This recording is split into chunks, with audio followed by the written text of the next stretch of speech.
Join me on my journey as I explore wealth in all areas of life. I'm your host, Mindy Kinnis, and this is The Lucrative Society.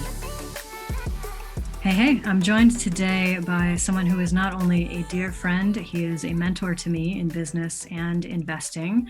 And in the last year, he's basically become like a big brother, which, as you can imagine, has both its pros and its cons. My guest is Hubert Senters. Hubert, welcome to the show. Thanks for having me. I appreciate it. You're welcome. So I've heard you talk about this story before, and I want to start here for our audience. Where you came from, you said that you basically only had 3 different career options. Tell me a little bit more about that. It could have been 4. So when I was growing, I grew up in Eastern Kentucky. It's called Johnson County, like Paintsville, Kentucky. Usually around there's a couple things that you can do. There was one factory in the town called American Standard. Both my mother and my father worked there, which I'm not down on it. That's how they raised me and my brother. I worked there for a couple summers and I hated it because I was putting the same little 4. I mean, if you know anything about American Standard, they make commodes, faucets, shower heads, sinks, stuff like that. You've probably seen them wherever you go in the world. I was putting these 4 same screws in this base plate. I told the line supervisor, I'm like, look, there's 9 different ways I can do this more effectively to get more output. He's like, shut up, kid, do your job. I'm like, I hate this place. And I kept on doing it. I did it for a couple of years. I hated it. I don't see how anybody could do it, but I know some people do it, right? It just was not for me. I'm like, I got to tell out of here. So there was factory job work at American Standard. Number 2, you could have went into the coal mines, which back in the day, I was born in 71, so coal mines were still kicking. They were kind of falling off a little bit. But if you've never been in a coal mine, they're kind of sketchy. You're under the ground. You're around water, electricity, and potential cave-ins. And plus, you have a really good chance of getting black lung. I was like, hell no. And then the opportunities are just sky high from here. So you could have went into the marijuana growth business. You could have growed the weed, which I used to work for a survey company, and we would find weed fields, and we would call in the state police, and they'd come in and destroy them and stuff like that. But I didn't want to do that because I'm like, okay, I was just never into that stuff in high school or in college, so it's just never my thing. So could have been in the marijuana business illegally, either growing it or selling it or distribution. I was like, no. Now also really popular is the meth business in Eastern Kentucky. Super popular. You can either cook it or sell it. I was like, no. Or you could be in the moonshine business. All 3 illegal. Yeah. And I knew if I did one, I would probably be halfway decent at it. I was like, okay, if you get good at this business, the risk is you get caught and you graduate to the University of the Federal Penitentiary. That's your ticket for being successful in that business. I was like, no, I'm out of here. So I just left when I was 17 and I started trying to figure out like how people when I was 17, I was just young and dumb and I just wanted to make money and cash flow. I thought that's all what it was all about, all the toys and stuff. So what I did is I would either volunteer or I would pay people to work underneath them as an apprentice and figure out like how that you would make either cash flow or wealth. And what I found, and you've been in the same masterminds I have, we get access to hundreds of millionaires, tons of them. Most of our friends are, right? And a few billionaires. And what I found is they all 3 did 3 main things. They either owned their own business, they invested in somebody's business if they didn't own it, they invested in the stock market, okay, or they invested in real estate. That was the whole gist of it. Like this guy invested in a business, this guy owned a business, this chick over here, she invested in stocks. So it was either real estate, the stock market, or business. So I started in business, and when I was in college, I thought I wanted to be a veterinarian, and it was actually my dad's dream, not my dream. I was like, well, they're always here on the land. My dad, his side hustle is he would just mass breed animals, right? Anything. Like I would be flipping eggs in the morning for like growing pheasants or quail or chucker, or we'd breed rabbits or pigeons. Like he would start out with 2 and we'd end up having hundreds of them and he would just sell them. Like that was his side hustle back in the day. So we had a lot of issues with animals and the veterinarians would come over and help us with them, and vet bills for mass producing all these animals he was selling was quite high. And I was like, well, this can't be that hard. I can do basically it's injecting animals with medicine. It's not that hard. So I thought I wanted to be a veterinarian. So I went off to college, and I was terrible in high school, in grade school. I think when I was in the 3rd grade, I just checked out and was like, why do you need no math? That's what a calculator's for. And I just checked. Funny? Here's something funny, because I've heard you say this before. I also, in 3rd grade, stopped doing my homework. So I just was done. third grade. I don't know what happened to us in third grade that we were like, we're out. Yeah, it's wild. I think my teacher, her name was Miss Butcher, and it's like if you didn't have your homework done, you had to stand up and take your three licks by the paddle before you go to recess. I'm like, oh, that's all. That's it. I Really? mean, I get beat like at the house, like 3 licks. Homework. I was like, that's an easy trade. I'll trade that all day long. We just had to stay after school or stay in Yeah. recess. It's just a paddle. It wasn't nothing major. Okay, let's fast forward past third grade to what you're doing now. Okay. All right. What do you want to know? Well, I want to know what you're doing now. You have essentially done those three things. You are in business, you Mhm. are in investing and trading, Mhm. and you're investing in other people's businesses. Sure. Yeah. So if I had to do it over again, I would probably, because when I dropped out of college, I decided that I was like, all right, I'm just going to drop out of college because I don't have the grades to be a veterinarian. And the only way to hack that in that was to do a lot of volunteer work with other veterinarians, and they'd write you a recommendation letter. So what I did is I worked for a bunch of different veterinarians. And then one day we were pregnancy checking 100 head of cattle. Okay. And it's going to be gross, but this is how it actually works. And we were at a dairy farm. So you just got to make sure you know what you're doing. And how you pregnancy check 100 head of cattle is you put this big orange sleeve all the way up to the shoulder. You Then you stick your lubricate, hand right in there. your entire arm, and you stick your arm up the ass of a cow. And then you shovel out what's in there. And then you palpate, which is just a fancy way of feeling around, seeing how big the fetus is. And you go, oh, she's 3, she's 6, she's about to pop. I looked over at one veterinarian and he goes, son, why do you want to do this? And I was like, well, you guys make tons of money. You're your own boss. I just like it. And he goes, I'm still paying off my student loans and all these farmers are my bosses. I was like, that's it. I'm not doing this job. I'm out. So I'm out. So I dropped out of college, never graduated. And I told my wife at the time, I was like, look, I'm going to drop out of school. I'm going to go start a business. And in 12 months, I'll make $1 million. I was way off on the skill set that I was going to need to do that. It took me way longer than a year. And then I started up a little quick lube on wheels, like a Jiffy Lube on wheels, where we would go and service vehicles in exchange for money. And if you had a fleet of 15 vehicles, we would do it. Or if you had a tractor trailer, we would do it. I met this guy as I was doing some middleman markup. So the people thought that I was a mechanic because I was changing oil. I was not. I just knew how to change oil. And they're like, hey, we've got an issue with this transmission. Can you take a look at it? I'm like, sure. I drive it over to the local transmission shop and go, hey, what's wrong with this? He goes, oh, it's this. I'll charge you $400 to fix it. You charge your client $800. I'm like, oh, this is easy money. I owed him a lot of money on invoices because he gave me net 30 to pay the invoices. And he said, hey, come on back here. I'm eating lunch. I'm trading the markets and I'll trade and me and you can talk about these invoices. I'm like, what are you trading? I walk in there and he's got these 2 big 21-inch cathode ray tubes, the old monitors. I'm like, what are you doing? I watched the cat make $30,000 in like 18 minutes. And I was hooked. I was like, You were like, how do I do that? That's exactly what I said. I said, how in the hell did you do that? Did you do this every day? And can I come back tomorrow? He goes, well, I don't make this money every day. You know, some days I make, sometimes I lose. I was like, okay, can I come back tomorrow? He's like, yeah, you can come back tomorrow. I end up sitting on an upside down trash can on this side of the guy for 2 or 3 days. And he's like, we're going to have to get you a chair. I was like, I need a chair. I need a desk. I need a screen. I'm going to work for you, whatever you want me to do. I just want to learn how to do this. So I did an old school apprenticeship with him for like 18 months. And I helped him co-manage a little hedge fund from 25,000 to 868,000 in a little over a year. And then I started doing my own thing and I've just been managing my own money ever since then.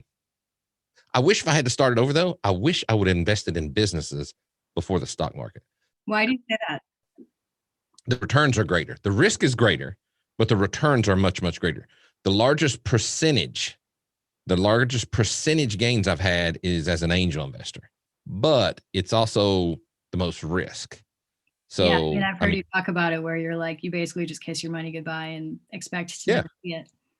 That's the way you have to look at it. Yeah. But I didn't have enough money starting out to do that. So what I did is I originally traded first, figured out how to make the cash flow in the markets, and then I would take money from that. And in the local area, I would back people. So I was being an angel investor in the local area. And then I kind of stumbled on to Kamal, and Kamal talked me into investing in his fund. I've been doing it ever since. I love that stuff, but it is super, super risky, but it's got the highest returns. I mean, it works like this. Let's say you have whatever amount of money you have to burn that you can afford to lose. You're going to invest in 10 companies. 3 or 4 of them right out of the bat are going to go out of business. 2 or 3 of them are going to just kind of survive. They're never going to thrive. And 1 or 2 of them are just going to go moonshot and be worth hundreds of millions or even $1 billion. We've already had 2 exits on $2 billion companies so far. That does not mean you make $1 billion. You will make several hundred thousands or millions, depending on how much you put in there. But the returns on that, I mean, I think the largest return we got was like 70,000x or something like that, just because we got issued some cryptos in a business that we invested in, and they gave us the crypto coins, and then we just cashed out. We've invested in Slack, all kinds of other companies and stuff like that. It's super exciting, but it's super risky. Okay. So the premise of my show is that wealth is about so much more than just money. And I would Oh love yeah. to hear from you. What is your definition of wealth? So I really don't judge anybody based upon how much money they have. I judge them based on their character and how they are as a human being. Like I don't care how much money you have. If you're an asshole, I don't want to have anything to do with you. Right. If you're dirt poor and you're a good person, you and I can hang. We can have a beer together.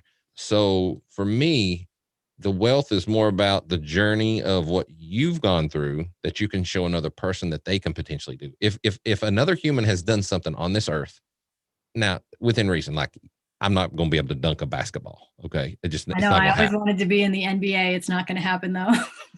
Not going to happen. It's not going to happen. So I don't look at that like if there's something that's within the realm of possibilities, like I'm not going to dunk a basketball. I'm not athletic. I'm not going to be in a professional football player or something like that. But in the business world or in the investing world or any other thing, you can probably replicate what they're doing. And believe it or not, they'll probably help you. If you'll go add value to their life and go, hey, how did you do that? Is there something that you need to have done that you don't want to do? Because I'll do it in exchange for you teaching me what you do for a living. You'd be surprised like how many people that just come over to the office and I'll tell them everything I know about trading. Like, hey, here it is. Here's a bunch of courses. Here's this. They're like, hey, go do this first. And I'll try to educate them because I'm not going to be able to. There's a difference between mentoring and hand holding, right? I can mentor you and tell you like, hey, do this first, do this second, do this third. You're still going to have to make some of the mistakes and eat some of the losses and going, oh, I see what you're talking about on that type of thing, right? You tell me that all the time. You're like, you're the one trading, not me. Yeah, yeah. So you never take as a financial guru, you never take credit for somebody else's success because you're not clicking their button for buys and sells. They physically have to do it. Well, I would say that's any type of guru, whether you're life coaching, spiritual coaching, financial coaching, anything. Like I can't stand when people take credit for someone else's work. Yeah, yeah.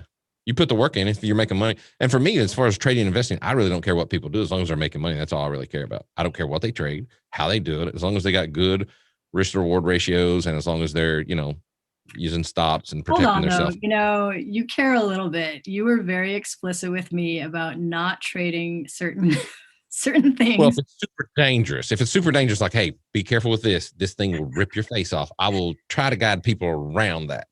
Yes. And some people should listen to you a little bit more. So that's okay. That's how you learn, right? That's how you learn. That's how you learn. So you and I have something in common that I want to talk about because I feel like it's not talked about as much in the greater business world. And that is, I think you called it in a recent text, a hermit loner. We both are hermit loners, but in the kind of greater business world, people will tell you, oh, you've got to be at this thing and you've got to be in all the masterminds and go here and do all these things. Now, I don't agree with that. I don't think you do either. But what would you say to people who are hearing that constantly, like this is what you have to do to be successful? Well, I would say first, what is your personality and style first, right? Like if you try to put me, like I've been on stage with some really cool cats giving talks with Oprah Winfrey's boyfriend and rock stars and stuff like that. That stuff's cool, but it really doesn't move my needle. Like it doesn't excite me. Like, great. Figure out what type of, are you good? Do you want to be the person on the stage or can you be okay being behind the curtain? Right? Believe it or not, there's still a ton of shit that has to take place in a business, even if somebody's a guru on the stage, right? Oh yeah. And a lot of that stuff behind the stage is just as important as the front of the stuff. Absolutely it is. Now I am a hermit, just I've been to a lot of masterminds. I was one of the original investors with Ryan and Perry in their business and stuff like that when they raised capital for digital marketing. Me and one of my partners were. And I've been to a lot of the masterminds, the 25,000, the 100K, stuff like that. It's good. But at some point, you have to actually go execute some shit, just quit networking, right? And then a lot of some of those masterminds and stuff are good, but they're not great. It's good when they're small. When they get too big, it gets to be, you don't get as much rubbing shoulders and actually swapping stories and actually helping each other, right? One of the things that I don't like at masterminds is let's say you paid $25,000 to be in a mastermind. And then somebody's got a book and go, hey, here's my book. It's $12. I'm like, dude, I just paid $25,000 to be here. I'm not buying that book for $12. Just give it to me, right? That type of thing. If I'm in a mastermind and there's other people there that are clients of the mastermind, I will give people access to my stuff. Like, hey, here it is for free. You've paid $25,000 to be here. I'll give you my stuff for free. Me and you are going to be buddies anyway. We're going to help each other. I don't think you have to be in the public eye to be a guru and help somebody. All you have to do is you have to have a skill that you know a little bit better than somebody else. It's just like high school, right? Freshmen think sophomores are killer. Sophomores think juniors are all about it. And everybody thinks the seniors hung the moon, right? So a senior can tell a sophomore how to do something and change their journey through high school. It's the same thing. Like, I know how to invest in businesses. I know how to trade and invest. I know how to run a profitable business. It's very easy for me to help other people do it by just going, hey, I would do this, I would do that. Hey, have you thought about this? You can still be a hermit and make tons of money, either online, or if you don't want to have an online business, you can do it, in your local area. Okay, so I have this acronym that I ask all of my guests called HERB, H-E-R-B, and I want to go through it with you. Okay. So H stands for habits. What are some of your habits? I know you're doing the, what is it? Hard 75 hard? Yeah. 75 hard now? It's a neat little program to go through. I've tried it 3 times unsuccessfully. Hopefully I'll get it this time. Habits that I successfully do all the time is I'm always doing at least 2 or 3 hours of deep work. And I try to focus on the stuff that I actually like doing. A lot of people there's this adage that people hey, you need to find your passion. Well, that's great and all, but if somebody won't pay you for your passion, how are you going to make a living at that? I don't think people will pay me to sit on the couch and eat pizza and watch great movies. I don't think I can turn that into a business model. If I could, I would, but nobody's going to pay me for that. So, I'm really passionate about that too, but it's never going to work, right? So I would say 70 to 90% of the stuff that I do on a day-to-day basis, I don't really like or enjoy doing, but it still has to get done. Now, I enjoy teaching and helping others. Believe it or not, I get more jazzed up about doing that than if I made $100,000 on a trade. I'd be like, oh my God, this person just made their first $1,000. That's going to excite me more than me making $100,000. So I'm going to segue from my own question for a second, because something that I have seen you do amazingly, and I would say you're such a great example of this. Students that come through my program and they're learning how to figure out starting a business, growing a business, I'm always talking to them about consistency. And a lot of us, myself included, we kind of get bored with doing the same thing. And you put out videos almost every single day. And I don't even know how long you've been doing that, probably a long ass time. Talk to me about consistency. So I think it is the most important thing. Would you rather, let's say you were, so I listened to a good podcast today about people working out and trying to lose weight, right? And a lot of people they may have 100 pounds on, they come into the gym hey, I want to drop this in 2 months. You're like, how in the love of God are you going to do that? Now, if you consistently do something, it will melt off of you, right? But it's going to be consistent. It's going to take a long term. I like doing stuff with a marginal gains, just make a little small increment and keep on doing it and consistently do it. So for the videos that you asked about, I've been doing them for 20 years and I do anywhere from 3 to 8 videos every single day, 365 days a year. Now, there's a little hack to that. On Friday, I record Saturdays and Sundays and they're queued up to go out, right? But Monday through Friday, I'm doing, you see them all the time. I just knock them out, but it's because I'm into this stuff, right? If I wasn't into this stuff, it'd be very hard for me to do that in order to force myself to do that. I don't know. I would say that's still a level above most people, because even when they're into it, to do something every day like that, I mean, props to you. That's awesome. And like I said, you're a great example of that. So I wanted to ask you about that. I appreciate it. Thank you. Let's get back to the HERB acronym. The E in HERB stands for environment. And you have kind of an interesting setup. Tell me about your home office. So the top of my house is all home and the bottom of my house is all business. So it's basically a basement. It's a weird basement.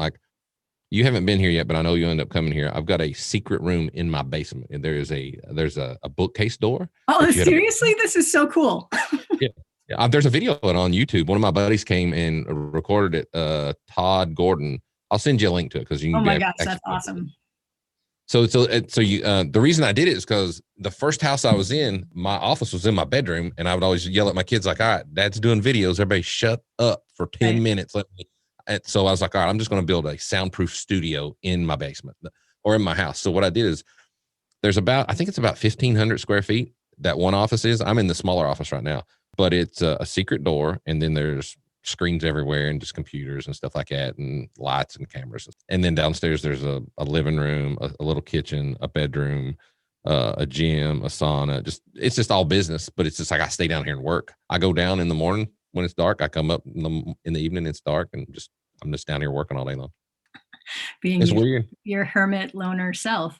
Now, Yeah, yeah, yeah. post pandemic, I know your staff used to come over to that office, to your house. Do they do that now, or is everybody working from home? No, everybody works from home now, which I like. When people come to the office, I think we communicate more effectively. Like it's hard to do stuff on Slack or Asana or Zoom, but we do a lot of it. I think you can still be effective doing that way, but you have to really up your communication skills in order to do that. It's very easy to stand up like, "Hey, man, I need you to do this, that, and other thing," where they're sitting right next to you. It's easier. The online stuff's a little bit harder to do. You have to up your game on the communication. So I'm the only one here now. Everybody's working from home. Nice. So the R in herb stands for resources, and resources could be books, programs, mentors, whatever type of resource. What are some resources that have been super impactful to you and that you would recommend to others? So I'm a research nut. I'm a huge advocate of the self-help movement. I mean, I think I read Robbins' book when I was 17, like the Tony Robbins stuff. I got hooked on that stuff, went through all that jazz. And then, but you get burnt out on that fairly quickly because a lot of it's foo-foo stuff, right? And it's like feel good stuff, but not really follow through and execution. Like, okay, this is good stuff, but how do you actually execute and get this shit done? But now what? Right. But now what, right? So you get all hyped up and then you go home, you're like, oh, ran out of gas. So I'm a huge advocate of reading audiobooks in YouTube videos, any of that stuff. Figure out what you're into. And I don't think it really matters what you do. Just try a bunch of things until you're like, oh, I think I could be interested in this for a very long time. And then you can figure out if you can make money with it. So what would you say would be some of maybe your favorite books or the ones that have the most lasting impact on you? So, what is the Mindset by Carol Dweck?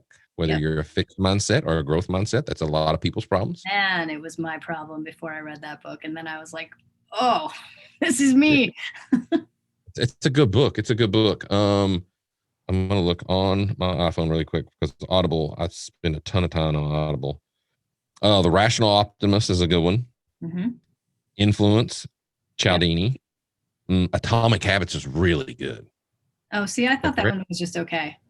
you don't like it? I love it, but Let mindset. me be clear. I Yeah, did not say I didn't like it. It just, I don't know. I felt like it was kind of obvious. Like when I read that, I'm like, yeah, okay, nothing new here. right. You know what? The one thing I picked up out of that book though is your environment is just as important as your actual drive. Like if you can put apples on the countertop versus apples in the crisper drawer in the refrigerator, you're gonna eat more apples and stuff like that. Right. Environmental design is huge. If you'll design your environment, so it's a good question. Back to the videos. How am I able to do so many videos so consistently? You know why? Because I have a 43-inch screen here, a 43-inch screen here. I have a professional mixer, a professional microphone. Everybody's like, "Hey, how do you sound so good on video?" I'm like, "Look, if I got to do this shit every single day, I'm going to have the best tools in order to knock this out." Now, I don't do a lot of face videos because I'm self-conscious because I think I have a face for radio. So I just do all screencast videos. Plus, I don't think traders want to see me anyway. I think they want to see the trader porn, which is the charts and the price going up and down anyway. They don't want to look at, you know, my face while I'm talking. They want to look I at the will tell charts. you something. I will tell you something. They actually do want to see you.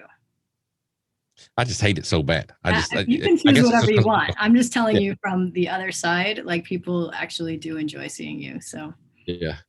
But that's why, like, I set it up so that it's frictionless to do a video for me. If I had to set up all this stuff and then hit record, oh my god, it would drive me batshit yeah, you crazy. can never But get it if I've done. got a system, I can knock these out like boom, boom, boom, boom, boom, boom, boom, real quick. Because I just come in here, I flip one switch, everything's on, computer's on, I go to record. Awesome.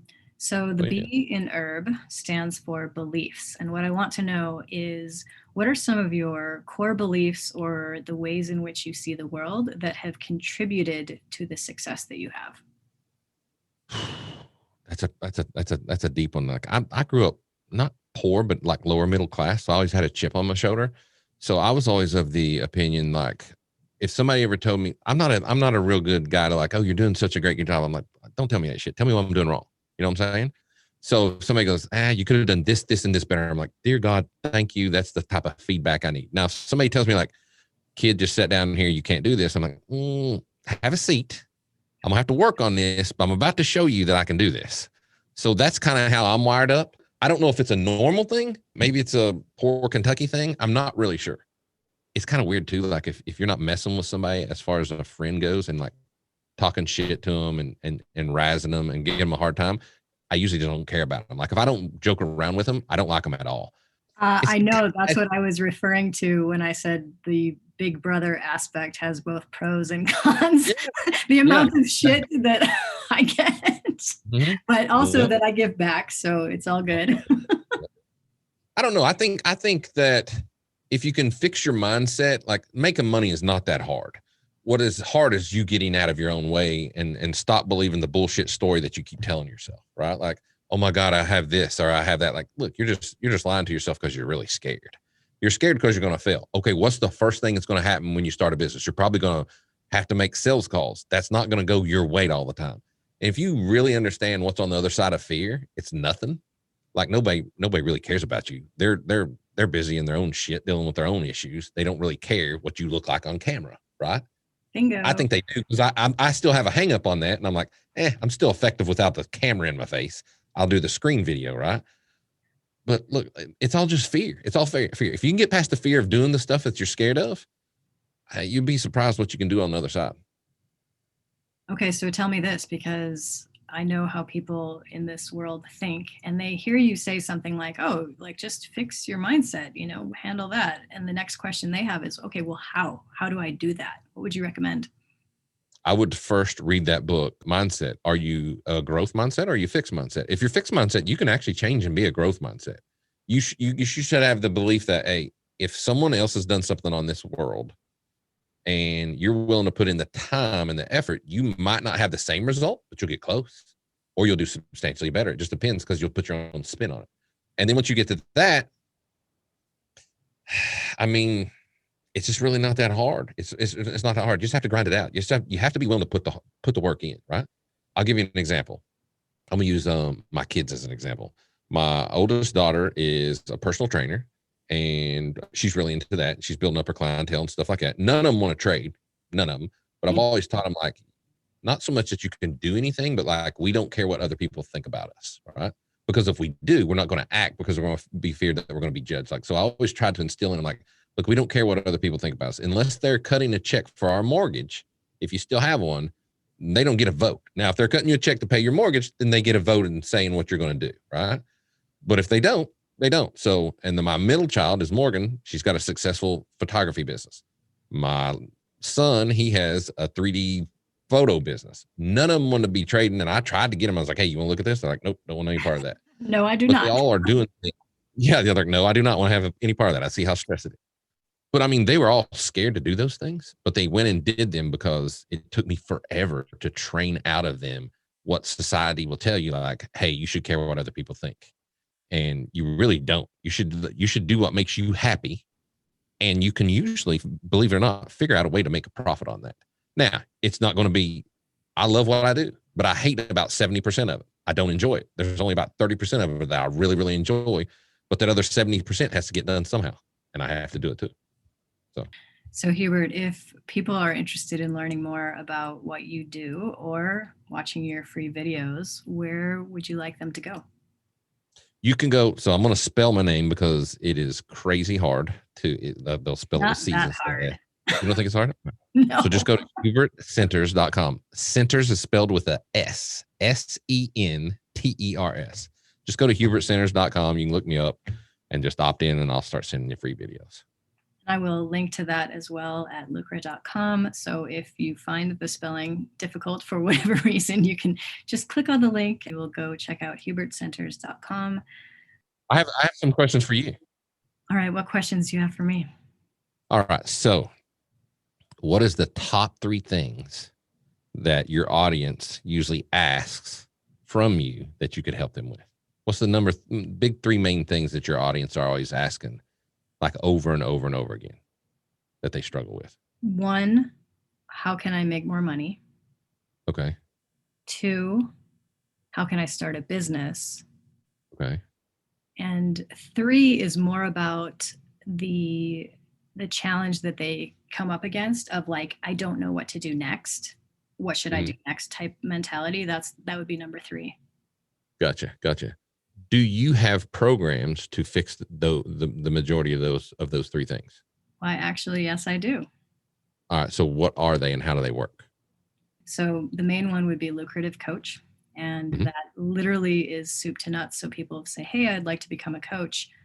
I don't know what to do. I don't know where to start. I don't know how to get this thing going. It takes them all the way through, not only just learning how to coach, but how to set up a business and how to make it sustainable, because that's all the crap that I screwed up in the beginning.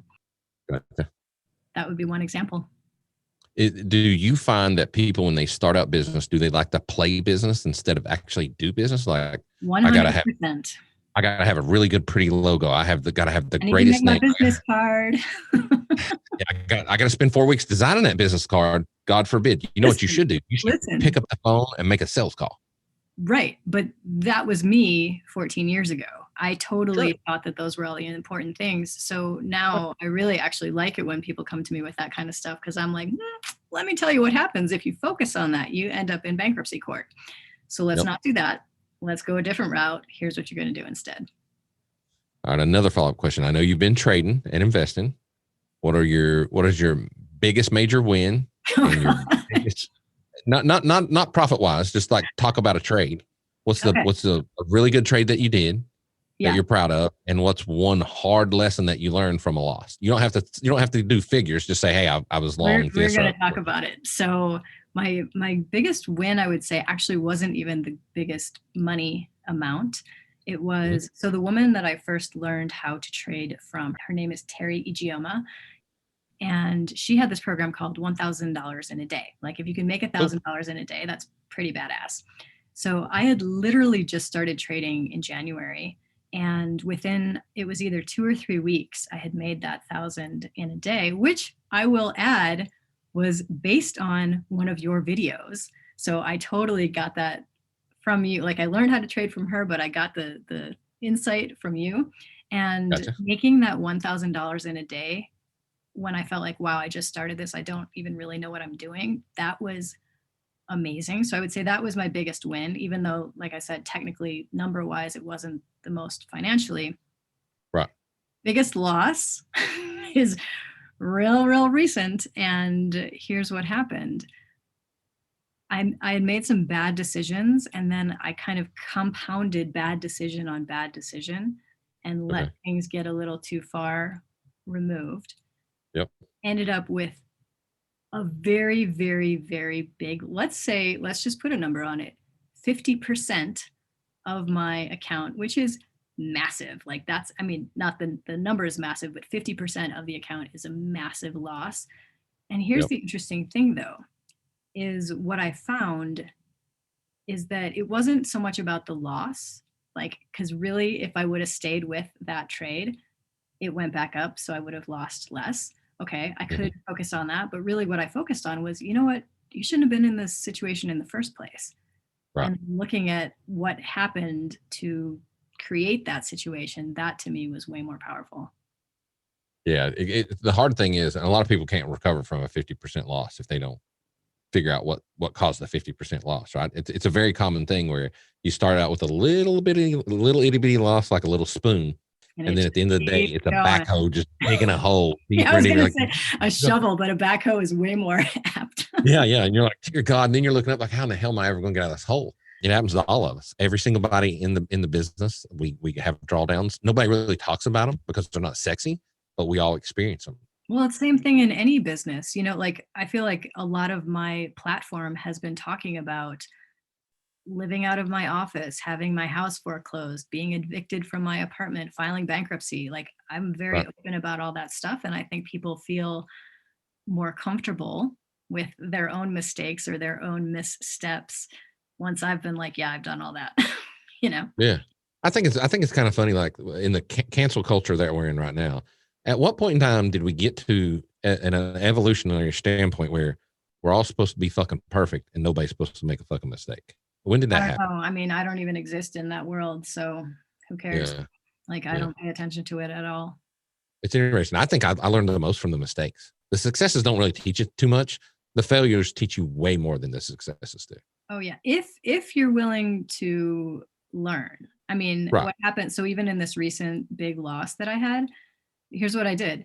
I didn't react emotionally. It was kind of like, wow, that's interesting. I closed my Mm, computer, I went out for a hike, and then I came back and I'm like, back to the books, back to studying. right. Well, cool.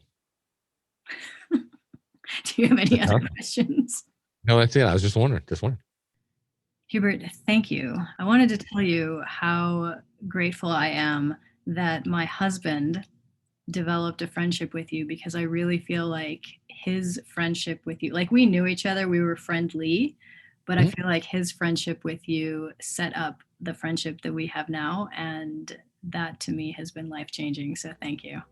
Well, I appreciate it. I love that little fella, and I love you too. And I'll do anything to help you out if I can. Thanks so much for listening. Make sure to subscribe to The Lucrative Society on iTunes. And please leave a review of the podcast. Visit lucra.com for transcripts and resources, or to become a member of The Lucrative Society, where I coach purpose-based entrepreneurs on business, mindset, and heartset. Lucra, where wealth equals well-being.